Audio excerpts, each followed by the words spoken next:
So probably the most famous cartel in the world is OPEC, right? The Organization of Petroleum Exporting Countries. It was founded in 1960, and so the U.S. had imposed oil quotas on countries other than Canada and Mexico. And so Venezuela and countries in the Persian Gulf got together and they formed this cartel, right? And now there's nothing illegal about it necessarily because there's no organization to tell them not to do it. The founding members were Iran, Iraq, Kuwait, Saudi Arabia, and Venezuela. And then later, Qatar, Libya, UAE, Algeria, Nigeria, and Angola joined. So Angola being the most recent. And basically, their goal was to decrease output, right, and therefore to move up the global demand curve for oil and increase price and increase profits. Now, actually, they were not initially successful. If we look at sort of 2009 dollars barrel of oil averaged 23 and change in the 50s and was actually lower in the 60s up to 72. And so one of the problems was that these OPEC nations they were the countries with the oil, but it was foreign corporations that actually controlled how much oil was produced, right? So the British Petroleum, Shell, Exxon, Standard Oil of California, Texaco, Gulf Oil, and Mobil. Of course, most of those were companies that had been formed when Standard Oil was broken up in the early 20th century. So how did they try to do it? Well, initially they tried to impose high excise taxes on oil, right? So they tried to raise the prices that way. Um, but that was unsuccessful. So starting in 1971, they basically just started taking ownership of the oil. They said, "This is our oil. We're taking it." Again, something that kind of legal, kind of not legal, depending on your point of view, depending on where you stand. And so this led to the first oil shock in 1973.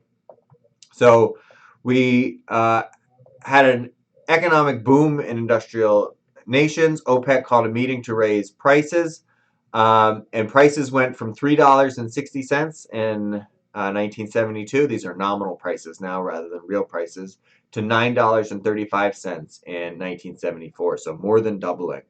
Um, and caused an economic recession around the world. And then the second oil shock began with the political unrest in Iran at the end of 1978. And so Iranian oil exports decreased. They disappeared for 69 days in early 1979. And the price of oil, again, more than doubled between 1978 and 1980. And again, was one of the main causes of a recession. So here are the nominal oil prices, so not adjusting for inflation. You can see they were very stable until the early 1970s. Here's the first price shock and then the second price shock. And then, of course, the third was right around the time of the financial crisis, sort of right before the financial crisis. And if we look at real prices, you can see, how big the prices were back in the late 70s and early 80s compared to where they are now. And actually now, of course, they've just dropped to $20 a barrel because Russia and Saudi Arabia basically couldn't agree on output, and Saudi Arabia instigated a price war, which maybe they wouldn't have done if they knew that the economy was about to be shocked by the coronavirus and demand was going to fall rapidly. So now prices are back to where they were in real terms in the 1940s and 50s. So the evidence says that OPEC has not been a perfect cartel. So obviously, there's a couple problems. Some countries have more economic goals, just maximizing, profit. Some have more political goals.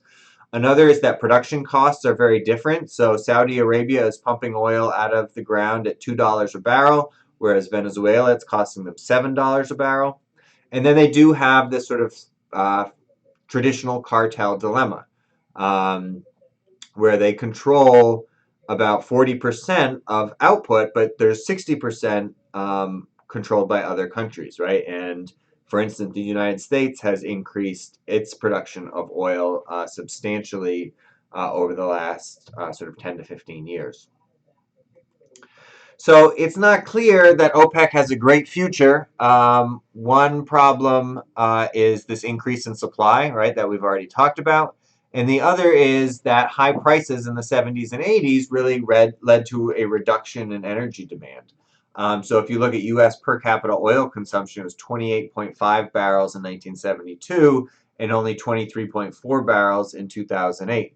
And you could certainly see that decreasing, right? Especially in the face of climate change, where countries are investing in technologies that will reduce burning fossil fuels. And so OPEC may fall apart. I wouldn't be surprised in the near future. So another very interesting and somewhat recent cartel is the International Vitamin Cartel. So it lasted 10 years. It was formed in 1989 with a bunch of European companies, and they basically agreed to raise the prices of vitamin A and E. At least 20 worldwide vitamin producers participated in the conspiracy by the end of 1991. And they, it covered 16 different vitamin products and things that were added. So even if you didn't buy vitamins directly, you were affected because these were things that were added to things like milk and breakfast cereal, etc. So it was really stable and really successful. So participants agreed to set prices and allocate volume so that market shares remained stable and revenues were fairly distributed. They monitored each other closely and strictly enforced these agreements. They met quarterly, sometimes monthly, to share price and sales information. And finally, entry was thwarted by high entry barriers due to substantial startup costs, right? So if you want to say, oh, I want to get in the vitamin A and E market, it's going to cost you a lot. Whereas once these firms were set up, they enjoyed large economies of scale. So the estimate is that the total affected sales were 8.3 billion in Europe and 7.4 billion in the US and 0.55 billion in Canada. Globally, $34.3 billion. So a lot of money. And Bush et al. In 2004 concluded that they were able to raise the prices by 20 to 35% in the US and 30 to 40% in Canada and Europe, and gained between 9 and 13 billion dollars for these firms that were participating. So a lot of money. And really, it only came down because people started poking around. And so Ron Poulenc, who was one of the firms that was involved, gave the details in exchange for full immunity from both the Department of Justice in the United States and the European Commission. But the others were fined between 4.4 and 5.6 billion dollars. In total. Now, keep in mind that's in total, and we already said that they earned an extra 9 to 13 billion dollars. So, from a mathematical point of view, you could say that they did well, right? You gain 9 billion and pay 4.4 billion, you've still earned 4.6 billion extra dollars. And so this is one of the problems with enforcement, is that you have to make sure it hurts enough that they won't start doing it in the first place.